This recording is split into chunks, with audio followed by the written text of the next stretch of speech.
Go back to the 1700s. And over there, Jane Muldoon, she's going to talk to you about some of the Christmas traditions of way back then. So Jane, the stage is yours. You can either mop it up or dance on it. It's up to you. You don't want to see me dance. No, no. Or sing. No. Okay, so I'm here to tell you about Christmas in John Severe's time. My name is Jane Muldoon, and I also am a historical reenactor where I portray Bonnie Kate Severe at Marble Springs, the last home of John Severe. He was 6 times governor of state of Tennessee and was also in the House of Representatives. Back then, they did not celebrate Christmas Day. John Severe kept a diary, and in the diary, he kept track of where he went, how many miles he rode that day, if he had to pay for his bed, and if he had to pay for his food, what the food was like and what the bed was like. He also kept track of the days, any money that he spent. But on Christmas Day, it just says December the 25th. No name mentioned of Christmas at all. However, they did have company for supper. So I'd like to tell you about how Christmas was celebrated in the 1700s. They would have celebrated Old Christmas, which actually starts on December the 25th and ends on January the 6th. Those are the actual 12 days of Christmas. Now, these are all celebrated by a day out in the woods. All the family would go out in the woods and they would cut greens. And each green has a different meaning. So the pine, the yew, and the spruce trees are all considered part of bringing in of the greens. Now, you bring in the greens for several different reasons. For Christians, the pine tree represented determination and strength because they stand with their branches reaching towards the sky. And they withstand torrents of rain, heavy snow, wind that bends their boughs. Yet they still stand and they produce shelter. You can also make homes of these. Now the pagans brought them in for a totally different reason. You see, it was considered good luck to have fairies in your house at Yuletide. Now, anytime there are fairies present, which you invited them in by hanging greens, and this was where they would abide. Thing about fairies is, wherever there are fairies, there are bound to be mischief. So you don't want them around too long. So on January the 6th, you take all of your greenery down because that is the day of Epiphany. Epiphany means a sudden understanding, which means you have converted from paganism to Christianism. Now, when they converted, they found that the pagans were very, very reluctant to give up their traditions, which is the bringing in of the greens. And I'll show you what each one means here in a few minutes. Because of that, the Christians combined some of the pagan traditions along with the Christian traditions to make everybody happy. So the pine tree is for determination and strength. Ivy cannot stand alone. It must be supported by something, which reminds Christians to look to the support from God our Father. Now, ivy, when combined with holly, is a symbol of male and female. If you see them together, you would see that the male is dominant over the female. Isn't that the truth? And isn't there an old English carol about the holly and the ivy? I guess it relates to that. There is. The holly and the ivy is very beautiful. Now, to Christians, the holly represents the crown of thorns that was put on Jesus' head. And the berries are the blood droplets where the thorns pricked his brow. But to pagans, this meant strength, determination, along with the pine, and protection from evil. Evil things that may come into your house. Mistletoe has its own tradition. Now we all know that you can get a kiss under a mistletoe. But why is that? Because in Norse tradition, mistletoe once grew into a tree the size of an oak. But when Balder, the god of joy, was killed by an arrow made from mistletoe, his mother forever cursed the mistletoe to be a parasite and must grow on a host tree. And that is why, but because Frigg was a very special woman, she said that all under the mistletoe shall be bestowed a kiss. Now, when you hang the mistletoe in your house, there is a tradition. For each time that you get a kiss, you must, this is not the mistletoe, it's in the bottom of my basket, you must pluck a berry. And when your berries are gone, so are your kisses. And here I have wasted a kiss. A reef is another thing that you would find. A reef has no beginning and no end, which reminds us Christians of the everlasting love of God. But to Romans, this was a sign of victory. As you see the Olympics, all three circles are considered reefs, and those are considered a sign of status. So if you would see this above the door of someone's house, you would know someone of great status lived in this house. Cedar has a special meaning to Druids. This is what they use to strengthen the love and the strength in your house. Pine cone. Now, pine cone comes from pine, of course, and some little useless information you might want to know. These are called scales. John Muir, when he went across America, discovering the new plants, the wildflowers, and the trees of the new land, thought that to him, pine trees looked like preachers standing in a pulpit. So, this is what he wrote of the pine tree.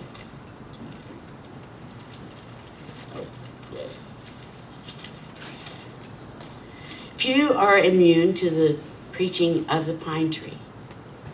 For those who go into the woods, if even just for once, and listen to the trees, you will know the full reason why we must conserve our trees. He thought that they were majestic, they were preachers, and they gave out a message to all who stood beneath it or who observed the pine tree. I would like to conclude with a couple of short stories. The first story is called... Wait a minute, you ain't talking about no Christmas trees over there. You're right, because there were no Christmas trees until around 1860. What? Wait a minute, That's right. No Christmas trees in the 1700s? None. Well, now. What they did was they brought in all the greenery and they made it into a ball. Uh-huh. They would add oranges and apples, and that would represent the Christmas spirit. That was when 1860, first Christmas tree was brought here. Before we go, I would like to share a tradition around Seton Holler. All of us young kids would get together and we would go up to Seton Springs and we would climb the hills around there, cut all of our cedar trees and take them back home in a big group together. We would take guns and shoot mistletoe out of trees, and it was a big gathering, and we just had a big fun time just getting out in the woods and being with each other, which is exactly what the tradition of bringing in the greens is all about, is getting out and sharing the greens with your family. So I would like to tell you a story of the white rose.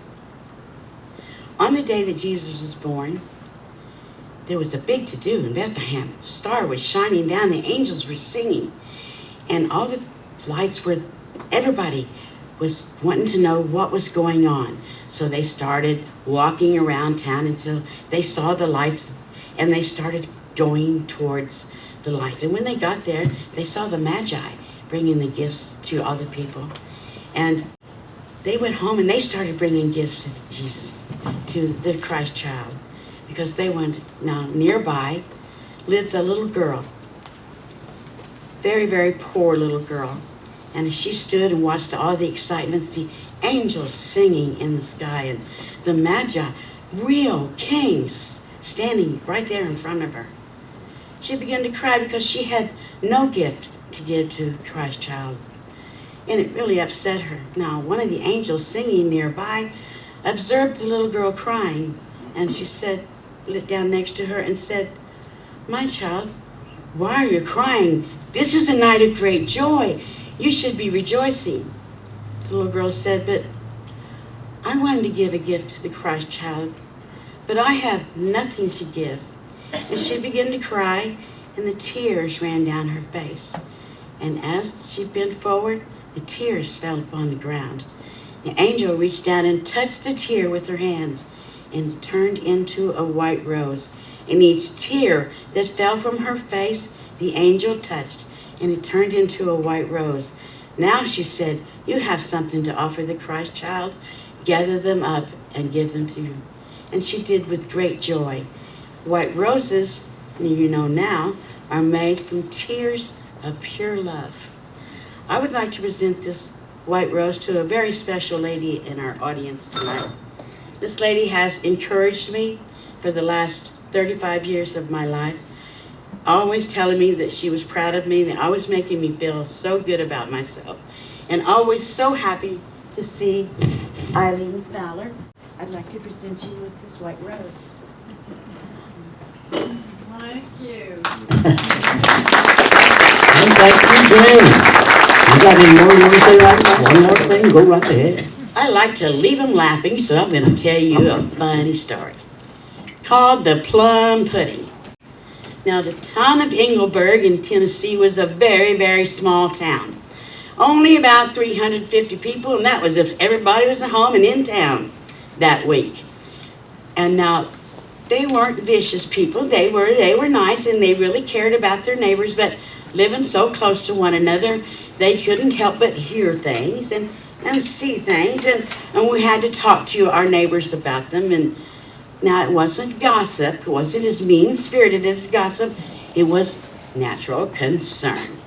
So now, when Charlie Johnson came home from World War II and brought a bride from England, the town was abuzz. If you would stand on a hill and look down on the town, all you would hear is, "Oh my gosh, he brought home a foreigner."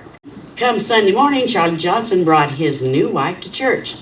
All the other churches in town were all deserted because everybody attended the First Baptist Church that morning because they wanted to meet Mrs. Charlie Johnson. Now, when they met her, they realized that she was a really, really sweet person, and they could see why that Charlie was attracted to her and why he brought her home. But she talked funny. She talked really funny, and that was a topic of conversation. Now, after a while, she settled down, and the town folks began to accept her, and she began to accept the town folks. Now, as Christmas drew nigh, speculation began to go. How did they celebrate in England, Christmas? Was it so much different from theirs? How? And the curiosity got the best of the people, and the whole town was buzzing with it. So now, being a small town, and everybody being concerned about their neighbors, anything that happened in the town, everybody knew about it. So when 2 weeks before Christmas, when a big box arrived from England from Mrs. Charlie Johnson, the town was abuzz. Ooh, what was in that box? Now, Mrs. Charlie Johnson, unaware of the speculation, went down to the post office and picked up her box and took it home. When she opened up the box, inside the box was a beautiful plum pudding sent by her mother in England. But at the bottom of the box was a small package. Wasn't very big, and it kind of looked like it was white sugar. She wasn't sure, but it surely must be the icing for the plum pudding. So now, everybody wanted to know what was going to happen at Christmas time at the Johnson house. So now, Mrs. Johnson invited the entire Johnson family. That included her mother-in-law, her father-in-law, all her brothers, his brothers and sisters, all of their wives, all of their kids. And then she invited the town mayor and his wife and the assistant town mayor and his wife. Now, everybody wondered, what was going to go on there? What were they going to eat? And everybody was talking about it. So came Christmas Eve. Everybody arrived at the dinner, and they saw that Mrs. Johnson had went all out. The table was set beautifully. The house was decorated beautifully. And when they sat down, they were served a traditional Thanksgiving dinner. Turns out Mrs. Johnson was a stellar cook, and she served a real American-style Christmas dinner. Turkey, dressing, and all the trimmings. And it was really good, which caused a buzz around the table. And then after dinner was eaten, she cleared off all the tables and she said, "I will be back with dessert." So she went into the kitchen, she got the plum pudding, it was on a beautiful plate, and she got that package that came with it, and she thought this must be the icing, so she added sugar, and she added milk, and she added vanilla, and she tasted it, and it was really kind of bland. So she added more sugar, and she added some more vanilla, and she fixed it up, and it really wasn't looking much like white icing, but must be. So she poured it all around the plum pudding. And she picked it up, and she took it in, and she presented it to everybody, and set it at the table, and everybody oohed and awed over this beautiful plum pudding. And everybody had to have a piece. Some even had to have 2 or 3 pieces. It was really, really good. Christmas dinner came off perfectly. Now, Christmas Eve went by, Christmas Day went by. 2 weeks later, a postcard arrived at the post office. And like I said, when something comes that you can read, you just kind of naturally read it, right? So when I got that postcard in the post office, the first person read it and handed it to the next person, and the next person read it and handed it to the next person, and everybody in the post office read the post office card before Mrs. Johnson got it. So here is what the postcard said. "Dearest daughter, much love at Christmas time, and I hope you all enjoyed the plum pudding. But I forgot to include the letter I had written to go with the box. I mailed it and it will arrive any day now. But I forgot to tell you at the package at the bottom of the box. You see, your little dog Eddie that you couldn't take to America with you, he has died, and we cremated him, and these are his ashes, and we're sending them to you. So I hope I let you laugh." Thank you, Jane.